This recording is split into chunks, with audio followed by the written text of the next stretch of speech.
Mga kamagsasaka, sinong nakakilala nito? Ang nakakilala nito, ang mga taga-bukid lang. Mga katulad kong mahirap. Anong tawag nito sa inyo? Anong pangalan nito sa inyo? Pakishare, pakilike lang mo.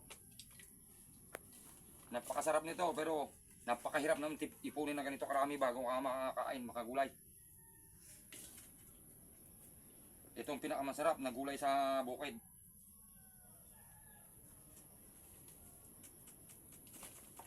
Anong tawag sa inyo nito? Anong pangalan sa inyo?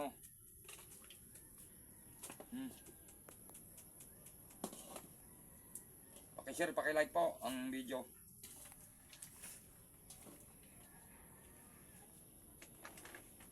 Ang hirap maglinis, masarap kainin pero napakahirap linisan, napakahirap mag-ipon ng ganito, maging ganito karami. Kalating araw ko man ito inipunan, pinitas, bago naging isang gulayan.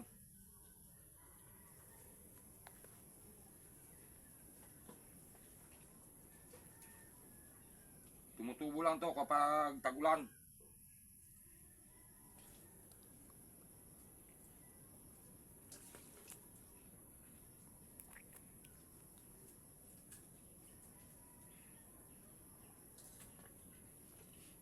Ang mga mayayaman, hindi to nila kilala.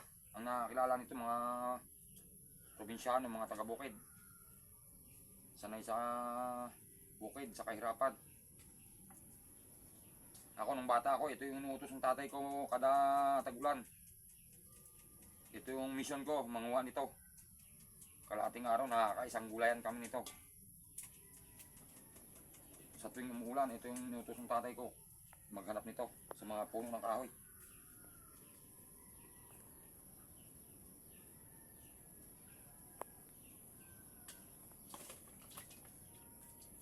Pakishare, pakilike.